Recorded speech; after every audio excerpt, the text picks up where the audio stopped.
Welcome to Pushback. I'm Aaron Maté. My guest is Glenn Greenwald. He is the Pulitzer Prize-winning co-founder of The Intercept.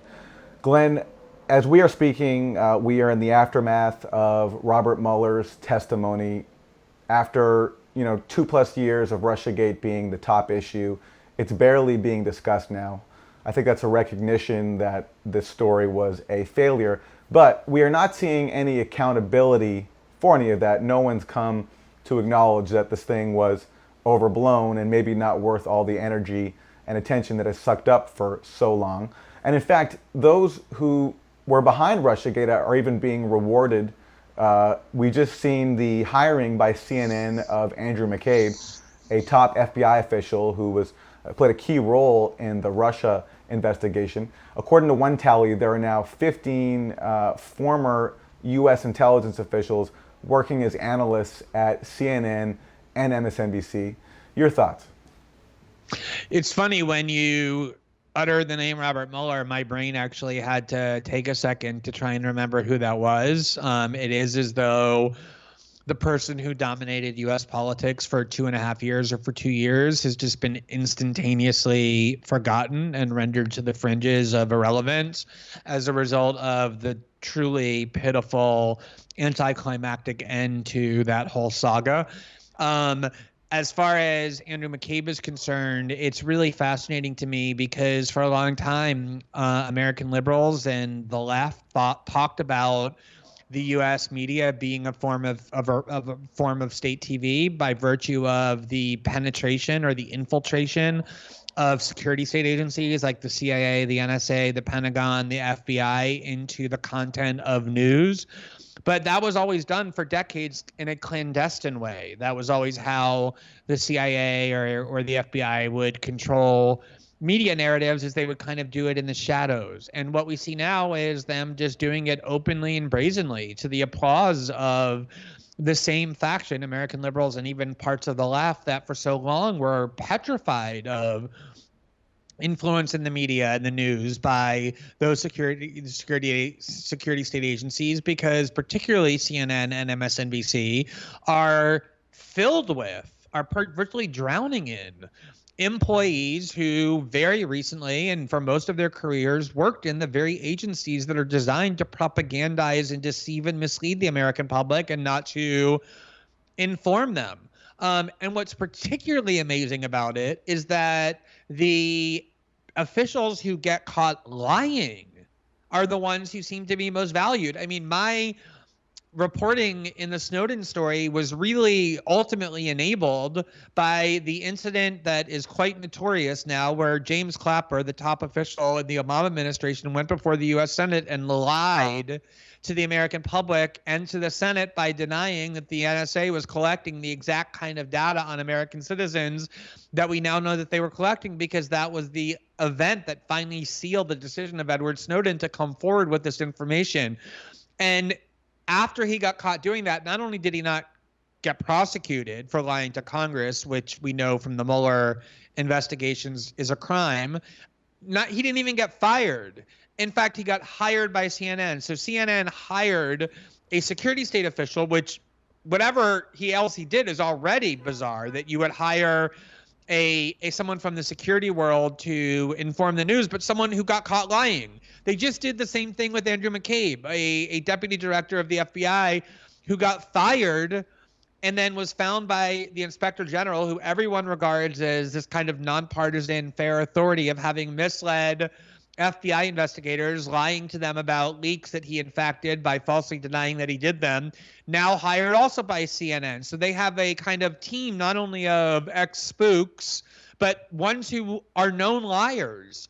And so they love to talk about Fox News being state TV, and there is an extent to which that's a valid critique with some shows on Fox that do nothing but serve as a mouthpiece for the president. But another form of state TV is serving as a mouthpiece for the CIA, FBI, NSA, and the Pentagon, and that's absolutely what MSNBC and CNN are, to the point where even if those officials are proven liars, they're still hired by those agencies and outlets to help shape the news. So how can you be somebody at CNN or MSNBC and accuse others of being involved in state TV, or questioning angrily why people have lost faith and no longer believe in the credibility of mainstream media outlets and therefore turn to fake news when you're part of a corporation that hires officials who not only are part of an agency designed to mislead and deceive rather than inform, but who themselves have proven that they're willing to lie even if breaking the law is necessary to do that. And I think the hiring of Andrew McCabe by CNN shows, as you say, that there have been no lessons learned from the debacle of the Mueller and Trump-Russia conspiracy theories, just as there were no lessons learned from the Iraq War. The very people who spread the worst conspiracy theories of the Iraq War, like Jeffrey Goldberg, have risen to the highest levels of the American media and continue to influence it more than ever. And the same is true with all of the theories about how Trump was an asset of Vladimir Putin and collaborated and conspired and colluded. I almost forgot that word. Colluded with the Russians. The people who spread those debunked conspiracy theories are now being rewarded and given platforms more influential than ever before. It's really a repeat of what happened during the Iraq War. Has anybody called you to apologize, to acknowledge that you were maybe onto something when you expressed skepticism of this prevailing narrative for over 2 years? I mean, interestingly, I did have, even the whole time, people inside all of these news outlets privately encouraging me. I don't know if you had that as well, but, people who worked at CNN and MSNBC and the New York Times and the Washington Post who would message me and say, you're right, what we did in this case was unbelievably unhinged and irresponsible and reckless, but had difficulty saying so because, as you know, the consensus of the U.S. media was so overwhelming and the intolerance for dissent so complete on this issue that it could have been career destroying for a lot of people to speak up. And there were only a few of us who were either independent enough in your case or I think protected enough in the case of, for example, myself or Matt Taibbi, willing to question these narratives because we were able to do so. But no, there's been no reckoning of any kind on the part of the big media outlets that led the way in propagating these conspiracy theories. The closest I've seen was the executive editor of the New York Times, Dean Baquet, and in that private New York Times staff meeting admit that everything they had been saying about Russiagate for 2 years, including the stories that, as he said, won a Pulitzer Prize or 2 Pulitzers, I think. The story ended up having a conclusion that was very much at odds from what they had expected. And as he said, that left them quite flat-footed. That was the closest I've seen to any kind of attempt to acknowledge that they got the story fundamentally wrong for in terms of the big themes that they were peddling. And finally, where do you think Russiagate goes next? We've just had over 2 years of people in Congress and in the intelligence community creating this climate of leaks where that falsely portrayed Trump as a Russian conspirator or even asset. Now I imagine that Trump and his people want some revenge, and they're in a good position with the Mueller probe over. My concern is that heading into the 2020 election, Trump and his people will do all they can to milk this and to sort of go on the offensive now and sort of use this for their own partisan advantage heading into Trump's re-election campaign.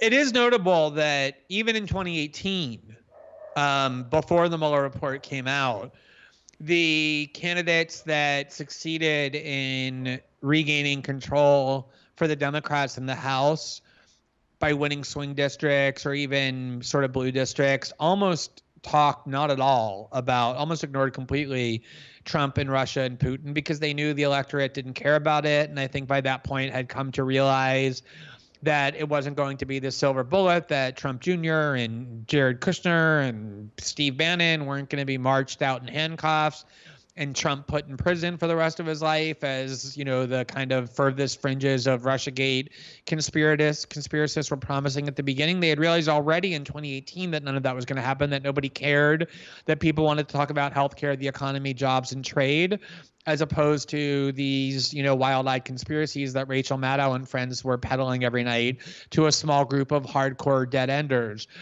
Now in 2020, with the Mueller report out, you almost never hear any of these presidential candidates talking about this, except as kind of throwaway lines that they use to, I guess, signal to the hardcore faithful that, they're on the right side of things.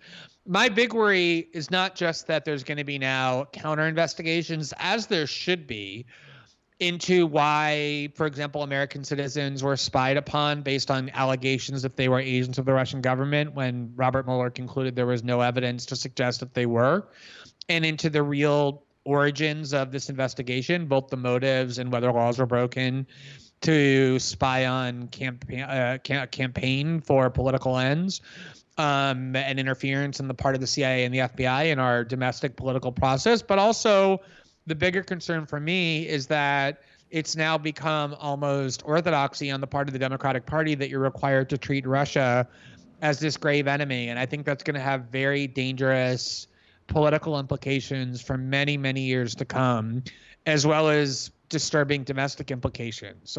Just a repeat of the Cold War, where nobody's allowed to talk to the Russians without being accused of appeasing them, where you're not allowed to advocate for better relations with Moscow and the U.S., lest you be accused of being an apologist for or an agent for the Kremlin.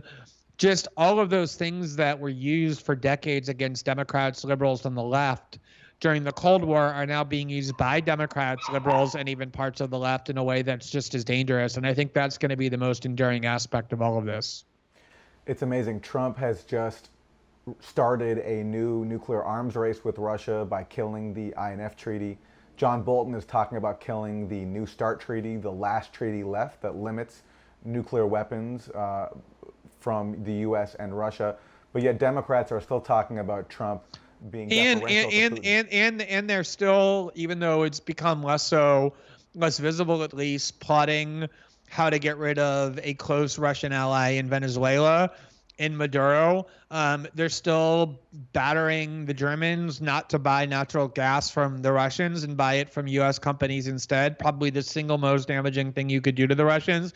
And yet this moronic, irrational, baseless, conspiracist narrative continues that Trump is controlled by Putin, even as he and his government take continuous steps to subvert Russian interest in the most direct and fundamental ways. It's just like a madness. It's a mania, pathology that just can't go away because it became a cult-like belief, and it's very difficult to admit that you've been deceived and manipulated to that extent. Glenn Greenwald, co-founder of The Intercept, thank you so much. Thank you, Aaron. Great talking to you.